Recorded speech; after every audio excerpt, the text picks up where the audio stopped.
Dear someone, there are moments in life when it just feels like everything is falling apart and you can't breathe. For me, that moment was in 2024. Prices were through the roof. I lost my job. I was about to be evicted. My bank account was empty. And as a single mom, I didn't know what to do. I remember praying out loud in my room, asking God to somehow show up for me and my son. Nights were the worst. I'd stare at the ceiling, wide awake. I skipped meals just so he could eat.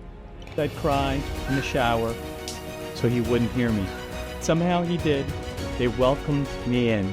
They gave my son and me a place to live, a bed to sleep in, food in the kitchen. For the first time in a long time,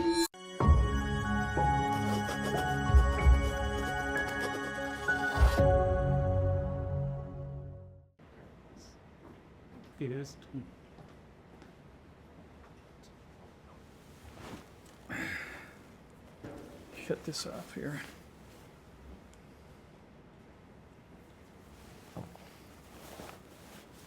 Jeez. This is fancy.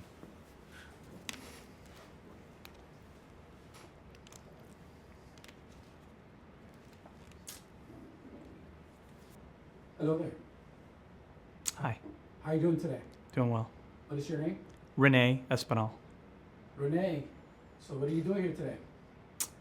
Well, I'm here to read a letter, I believe, on behalf of one of the children at Place of Hope. All right. Rene, welcome to the Dear Someone Project Season 4. We're excited to have you. To your left-hand side, there's a yellow envelope with someone's story inside. This story is raw and unfiltered. If you could please open the envelope and read it to the camera lab. Got it.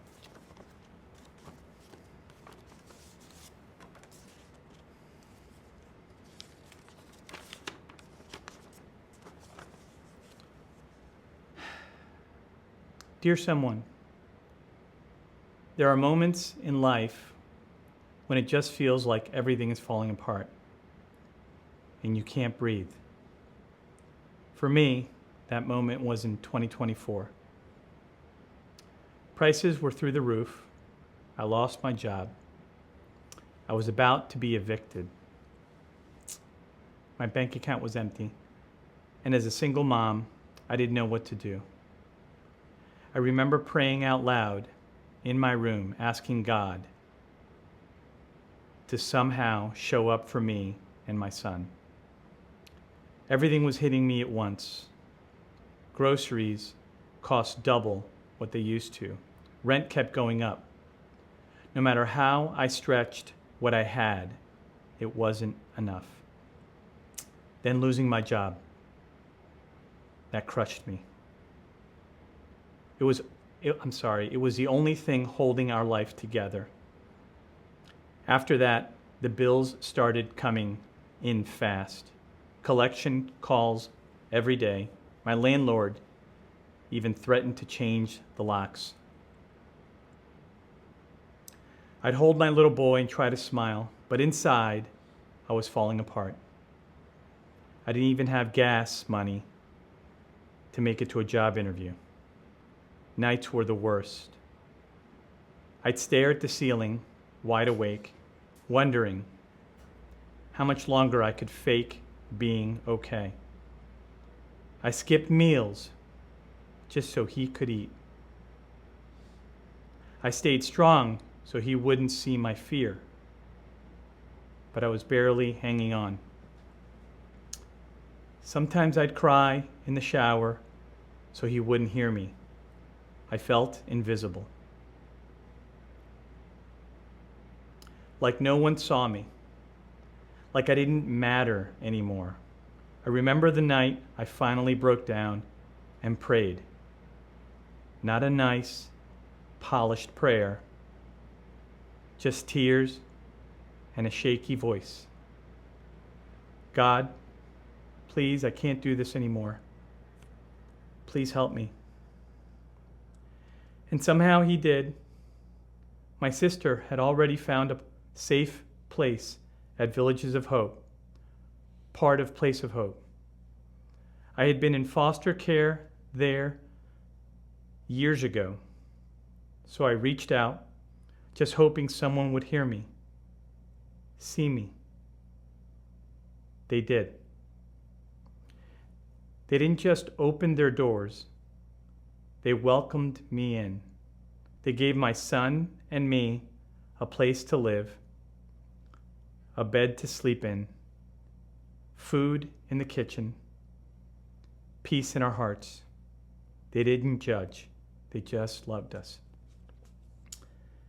And they gave me tools to rebuild my life skills, money management, counseling, support from people who believed in me. And for the first time in a long time, I started to believe in myself again. I'm still healing, still growing, but I'm not stuck anymore. I can see the future again. There are so many moms like me still out there. So many kids trying to be strong in situations they didn't choose. So many women just needing a safe place to start over. Please speak up for us. Support the places that are helping us find our way again. Your kindness matters more than you know. Thank you for helping give me and my son a chance. Psalm 23 has been a reminder that even the darkest valley, I'm not alone. Sincerely, someone. P.S. Will you be my voice? Rene, what thoughts or feelings are you processing right now?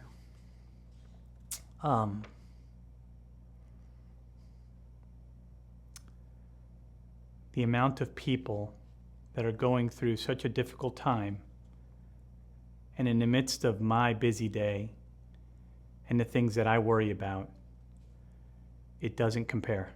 Knowing what Place of Hope stands for, reading this letter just serves as a reminder of the reality that these people are real and they need our help. If the writer was here in front of you, what would you like to say to her? First, I'd give her a hug.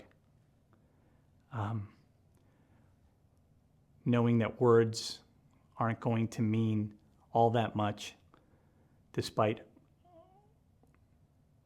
what she's gone through. But just let her know that I'd care and that I could be her voice.